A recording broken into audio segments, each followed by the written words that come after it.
Usually एक चीज़ जो हम पैटर्न देखते हैं कि भाई फाइट को हाइप करना तो बहुत ज़रूरी है, तभी लोग देखते हैं फाइट। हाइप करने में आपसे ज़्यादा बड़ा कोई है नहीं। प्लस आपने जो प्रेस कॉन्फ्रेंस में इंडिया वाला वो करा लाल सूट पहन के, उसके बाद में भी एक इंडिया वाली भसड़ हो गई लीड अप में, तो हाइप तो बहुत हो गई थी।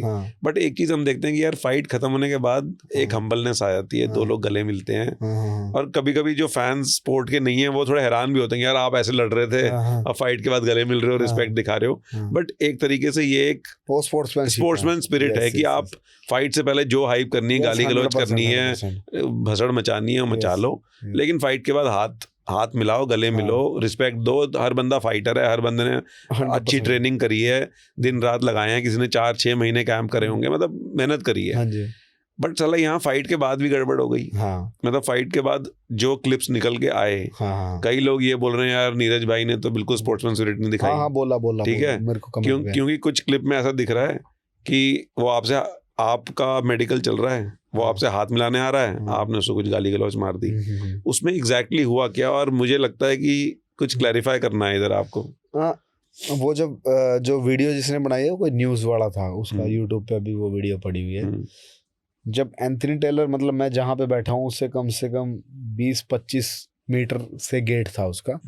जब एंथनी अंदर आया तो आप देखोगे वो पीछे से वीडियो बन रही है, तो उसमें वो आगे सामने क्या बोल रहा है किसी को नहीं सुन चल रहा। तो बाहर से ये बोलता हुआ you bloody Indian you robed the fight. तो इतना अपने को ब्लडी भी समझ में आता है, इंडियन भी समझ में आता है, रोड भी समझ में आता है। तो मैंने उसको ये बोला कि What the fuck you are talking about? You don't know about boxing, है ना। तो मेरी सिर्फ ये बात सुनी है और उसकी सिर्फ ये सुनी है। उसने ये सब बोल के you bloody Indian you robed the fight ये गेट के पास से बोला, और आगे जब तक मेरे पास पहुंचा, बट कॉन्ग्रेचुलेशंस तो सुनाई यही दिया कि कॉन्ग्रेचुलेशन ही लोगों को सुनाई दिया है। तो और उसके बाद फिर मैंने जो बोला उसके बाद उसने बोतल मार दी। तो लोग ये बोल रहे हैं कि वो तो हाथ मिलाने आया था, बट नीरज ने अच्छे से जवाब नहीं दिया तो उसने बोतल मारी। बट ये लड़ाई ही देश के चक्कर में शुरू हुई थी। उसने बोला था इंडियन बॉक्सर साक्षी ये वो फलाना ढिमकाना, तो ये बोलता हुआ आया था। और उसके बाद जब खत्म हुई तो सेम उसने ये बोला कि तू ब्लडी इंडियन है, तूने चोरी कर ली, फाइट ये कर लिया वो कर लिया।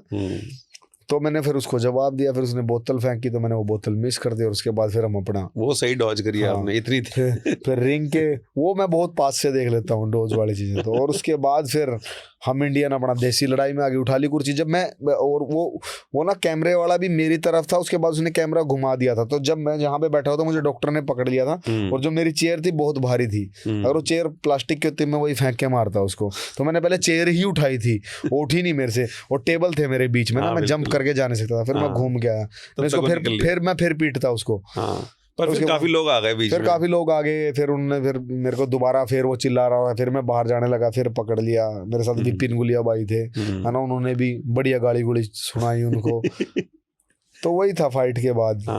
मतलब ऐसा होता है कि हम फाइट के बाद मिलते हैं, अपने अपोनेंट से मिल लेते हैं। और जब मैं अमेचर टीम में था, जब इंडिया टीम में था, तो हम एक वेट के होते थे, हम साथ में रहते थे, साथ में खाते थे।